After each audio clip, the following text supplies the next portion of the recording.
Okay, there is hundreds of characters in the Plants vs Zombies universe, and some of them perfectly match up to some of the 7 deadly sins, and some of them get extremely interesting, being pride, greed, lust, envy, gluttony, wrath, and sloth. So let's embark in the journey of looking at the darker aspects of these characters in a deeper light, and some of these get real interesting the deeper we get in this video, so let's get straight to it. Starting with wrath, being embodied by the newspaper zombie. Newspaper zombie is known for his aggressive behavior and his formidable ability to get enraged very quickly. He seems quite harmless at the start, but he quickly reveals his true nature when provoked. The journey to get into rage mode for the newspaper zombies is once his newspaper is destroyed, the newspaper zombie enters the state of rage very quickly. He stops momentarily to recognize what has just been done, and he quickly, speedily becomes more dangerous and a lot more wrathful. This path of wrath that the newspaper zombie has chosen, it's not just about physical strength, it also reflects on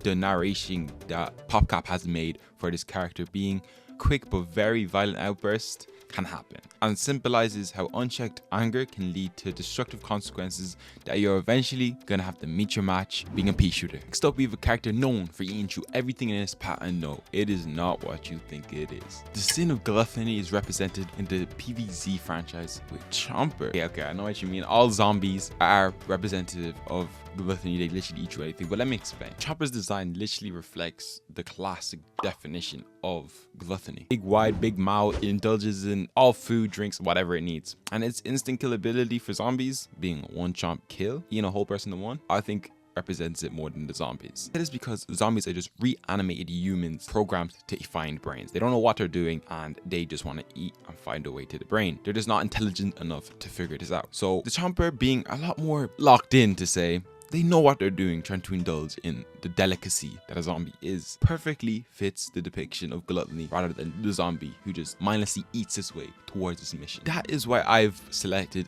Chomper rather than any zombie really as the symbolism of gluttony, because its rootless pursuit of zombies leads to a cycle of consumption, quite literally representing how unchecked desires that are fulfilled can lead to chaos, imbalance, and just a lifelong of regret. Or you just a hungry boy, either one. Now let's move on to a plant that sadly is placed into this for nothing but pure down badness. That's going to be the sin of lust, going towards vampire, sunflower, and also solar flare. Yeah, both of them are going to be placed at lust. But before we discuss it a bit more, I would like to ask you to drop a subscribe. 1 out of 10 people are actually subscribed viewing this video, so if you could go down, drop a subscribe. It's free. You can always change your mind if you don't want to anymore, and it means a lot, so thank you. So let's get back to it. I mean, poor vampire sunflower, she really goes through it. She is always portrayed as being over just overdid by a lot of people. NSFWs, if you know, you know. And solar flare too. Oh my god, I thought vampire sunflower was bad. Solar flare is worst.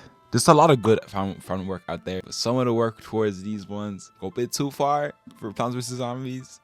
I don't got much to say, but just wow. On researching this video, no, don't go searching.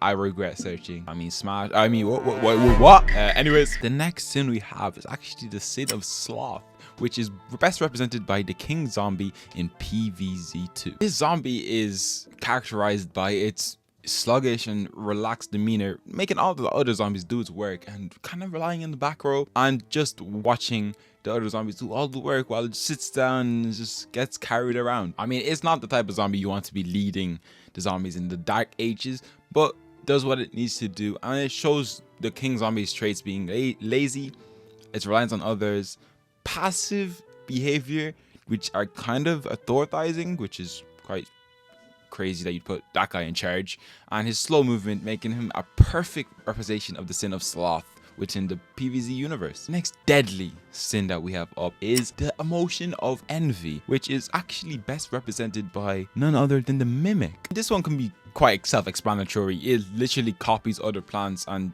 directly represents the other plants in the series and wants to be them, copying the characteristics, their abilities, everything they can do, it wants to do. And it lacks personal identity. It doesn't have any description about it. It just likes being other people, different people's persona, abilities.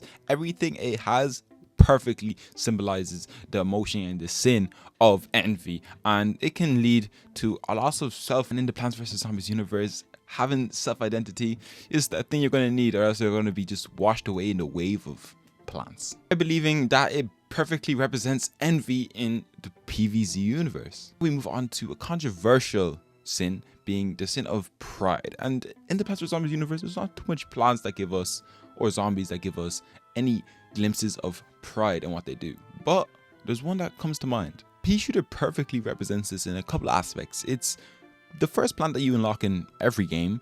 It's kind of gives a sense of self-importance. The Pea Shooter is essential and has a strong sense of self-worth. I say that because if you look in the shops in PvZ2, it's kind of everywhere. And I mean, Fire Pea, Ice Pea, Toxic Pea, it's kind of nice to have. They think they're better than everybody else, especially that Toxic Pea. If you see somebody in Toxic Pea in Garden Warfare, oh, just leave. Pride is one of those sins that you could apply to a lot of characters in the PvZ. So if you have a different thought or take on pride, it could easily be put here. Judging by the way that players play as the Pea Shooter in a lot of games, they take themselves away from the team dynamic and just do their own thing every time. They always believe that they're the main character, or they're doing what's rightful, and what is needed to be done can be easily replaced by a lot of other plants or zombies. But that is the sin of pride. Now we move on to the sin of greed. This sin can easily, and no question that would be placed on Blackbeard. As being a pirate, you know, they always wanting more. The endless quest for treasure, the endless need for gold, the endless need to have the greatest ship. Nothing places better than Blackbeard in all of the series. And throughout all the games we see this, they always want more. All the variants of Blackbeard in the games, all of them wanting the same one goal: to be the best, to have the most, and symbolizes what's wrong within them, selfish ambitions. It normally ends up with a lot of chaos and destruction, showing its greed that leads to negative consequences for those around him and everybody involved with him. And I feel that's exactly what makes him a clear embodiment of the sin of greed in the Plants vs Zombies universe. If you believe that I messed up some of these correlations to the deadly sins, let me know in the comments which ones you'd change and why. I do want to take just 1 minute of your time to discuss some of the things about this video. I did make a video on this previously, but I just felt it wasn't up to my standards, so I did remake it, and then we have this video. So hopefully you enjoyed it more than the last one. And if you didn't know, I do have a Discord. Join that up. Link will be on screen now, so click that, or just go down to the description if you don't want to type that in, and it will be in the description. Just press that, join up, and yeah, we have nice things. You'll get early access to content. You'll know any coming videos coming up, and also you will be able to suggest video ideas. So if you want me to do a video and you want to see it happen, just let me know there, and I'll get it done, upload it, and hopefully you'll enjoy it as much as some of the other ones that I've made. So if you haven't done that, just make sure to do that, and make sure you subscribe. We're closing on nearly 5,000 subscribers, so that would be a lot. So I'll see you guys in the next one, and I hope you all have a good day.